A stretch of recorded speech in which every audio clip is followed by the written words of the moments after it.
अब आप विमलेंदु पांडे से समाचार सुनिए।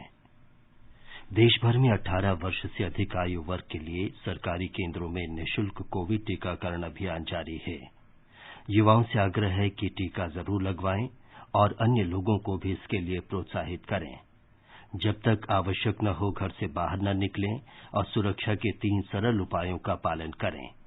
मास्क लगाएं, 2 गज की सुरक्षित दूरी बनाए रखें और हाथ और चेहरा साफ रखें।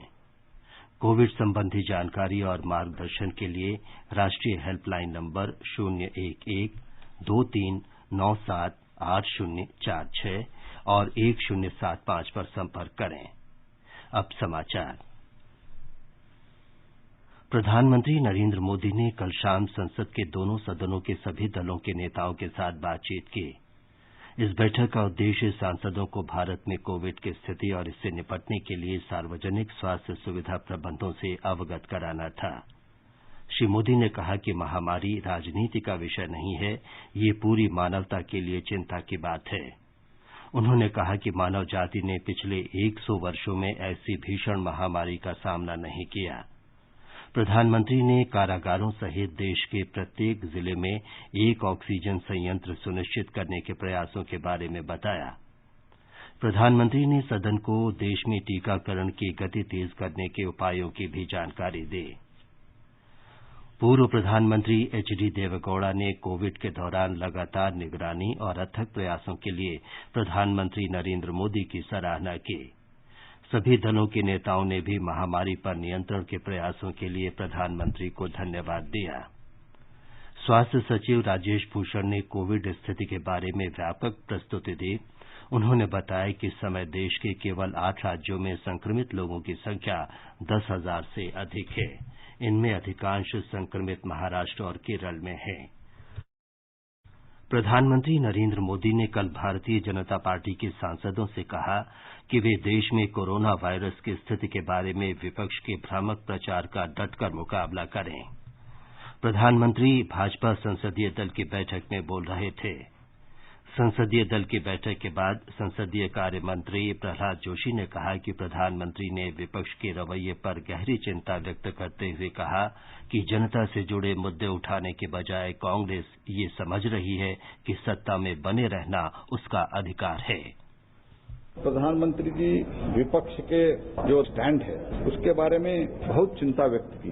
सरकार और प्रधानमंत्री जी चाहते हैं कि चर्चा समृद्ध हो, चर्चा सार्थक हो, इसलिए चर्चा में भाग लेना चाहिए। बहुत बड़ा महामारी लगभग 2 साल से हम झेल रहे हैं, लेकिन most irresponsible behaviour specially Congress party कर रही है। माननीय प्रधानमंत्री जी हमारे सभी एमपीओ को आग्रह किया है, वैक्सीनेशन का प्रोग्राम है और गरीब कल्याण योजना है, ये सभी गरीब तक पहुंचना चाहिए। इसके लिए भी हमको प्रयास करना चाहिए। ये कॉल माननीय प्रधानमंत्री जी ने किया है।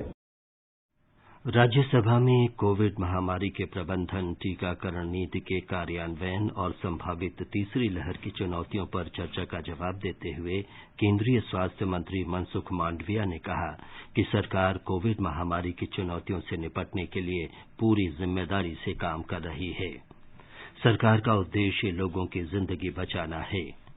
कोविड से होने वाली मृत्यु से संबंधित आंकड़ों के बारे में विपक्ष के आरोपों का जवाब देते हुए स्वास्थ्य मंत्री ने कहा कि कोविड से होने वाली मृत्यु का पंजीकरण राज्य सरकारें करती हैं और केंद्र सरकार राज्य सरकारों के आंकड़ों का संकलन और प्रकाशन करती है।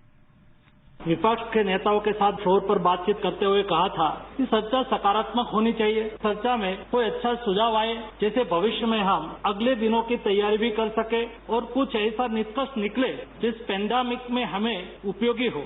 लेकिन चर्चा प्रारंभ हुई तब से कोई न कोई जगह पे पॉलिटिक्स हो जाता है। लेकिन मोदी जी ने कहा, हमारे सरकार के सभी साथियों ने कहा है, सार्वजनिक तौर पर भी कहा है कि ये क्राइसिस ये पॉलिटिक्स का रीजन नहीं बननी चाहिए। इससे पहले सदन में विपक्ष के नेता मल्लिकार्जुन खड़गे ने चर्चा शुरू करते हुए डॉक्टरों, अन्य चिकित्सा कर्मियों और कोविड योद्धाओं के प्रयासों की सराहना की। उन्होंने महामारी के दौरान लोगों की मुश्किलों का भी उल्लेख किया। तृणमूल कांग्रेस के शांतनु सेन ने आरोप लगाया कि केंद्र सरकार गैर भाजपा शासित राज्यों को पर्याप्त संख्या में टीके उपलब्ध नहीं करा रही है। पेगासस जासूसी मामले सहित अन्य मुद्दों को लेकर कल लगातार दूसरे दिन भी संसद के दोनों सदनों में हंगामा हुआ।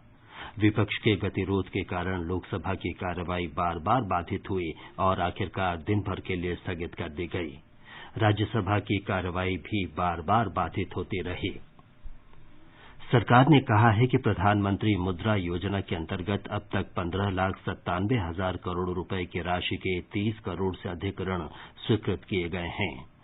अप्रैल 2015 में आरंभ हुई इस योजना के अंतर्गत सूक्ष्म लघु व्यवसाय के लिए 10 लाख रुपए तक का संस्थागत ऋण दिया जाता है। वित्त राज्य मंत्री डॉक्टर भागवत किशन राव कराड़ ने कल राज्यसभा में एक प्रश्न के लिखित उत्तर में ये जानकारी दी।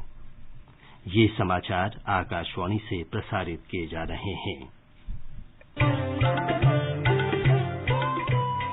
कोविड-19 से बचाव के आसान उपाय, मास्क लगाएं, 2 गज की सुरक्षित दूरी बनाए रखें, बार-बार हाथ धोएं, चेहरा साफ रखें और टीका जरूर लगवाएं। देश भर में अभी तक कोविड वैक्सीन के 41 करोड़ 52 लाख से अधिक डोज दी जा चुकी हैं। स्वास्थ्य मंत्रालय ने बताया है कि कल 31,69,000 से अधिक कोविड टीके लगाए गए। कोविड टीकाकरण के तीसरे चरण में 18 से 44 वर्ष के आयु समूह में देश भर में कुल मिलाकर 12 करोड़ 92 लाख लोगों को पहली डोज दी जा चुकी है, जबकि 52 लाख से अधिक लोगों को दूसरा टीका लगाया गया है। नीति आयोग के सदस्य डॉक्टर वीके पॉल ने बताया है कि महामारी अभी खत्म नहीं हुई है और दूसरी लहर जारी है। डॉक्टर पॉल ने कहा कि नए वायरस के फैलने का खतरा बरकरार है। कुल मिलाकर देश के लिए असुरक्षा अब भी बनी हुई है। यदि वेरिएंट ऑफ कंसर्न नहीं इमर्ज होता है और हम लोग की वैक्सीनेशन का दर चलता रहता है तेजी से, तो फिर हम लोग को कोशिश करनी है कि तीसरी वेव नहीं आए। ये एक फैसला है और एक संकल्प है, और दूसरा संकल्प साथ साथ ये है कि इतना सब कुछ ये चीजें जो बार बार कही जा रही हैं वो हम कलेक्टिवली करें। Covid appropriate behaviour, rising vaccination coverage, tracing, tracking, testing, ये सब अच्छी तरह से कंटेनमेंट जोन, ये सब हम करेंगे तो ये भी बहुत संभव है कि थर्ड वेव जैसी कोई चीज नहीं आएगी। तो दोनों ही ट्रैक पे हमें मेहनत करनी है और संकल्प लेना है। कोविड संबंधी राष्ट्रीय हेल्पलाइन के नंबर हमारी वेबसाइट newsonair.gov.in पर भी उपलब्ध हैं। जवाहर नवोदय विद्यालय चयन परीक्षा 2021 कोविड मानकों के अनुपालन के साथ 11 अगस्त को आयोजित की जाएगी। शिक्षा मंत्रालय ने ट्वीट संदेश में कहा है कि 47,000 से अधिक विद्यार्थियों के चयन के लिए लगभग 11,000 से अधिक केंद्रों पर ये परीक्षा आयोजित की जाएगी। परीक्षा के लिए 24 लाख से अधिक उम्मीदवारों ने पंजीकरण कराया है।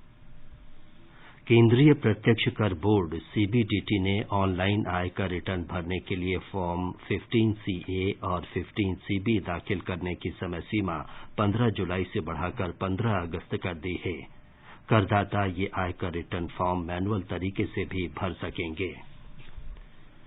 राष्ट्रपति रामनाथ कोविंद और उपराष्ट्रपति एम वेंकैया नायडू ने ईद उल अजहा के अवसर पर लोगों को शुभकामनाएं दी हैं।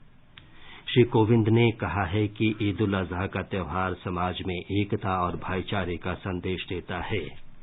उपराष्ट्रपति एम वेंकैया नायडू ने कहा कि बलिदान का त्योहार ईद उल अजहा ईश्वर के प्रति सर्वोच्च समर्पण का प्रतीक है। उपराष्ट्रपति ने लोगों से अपील की कि ईद के अवसर पर एहतियात बरतें और कोविड सुरक्षा नियमों का पालन करें। देश भर में आज ईद उल अजहा या बकरीद का पर्व श्रद्धापूर्वक मनाया जा रहा है। कोलंबो में कल दूसरे एकदिवसीय क्रिकेट मैच में भारत ने श्रीलंका को 3 विकेट से हराकर 3 मैचों की श्रृंखला में 2-0 की अजेय बढ़त ले ली है। रोमांचक मुकाबले में भारत ने 276 रन का लक्ष्य 5 गेंद शेष रहते हासिल कर लिया। इसके साथ ही ये समाचार बुलेटिन समाप्त हुआ।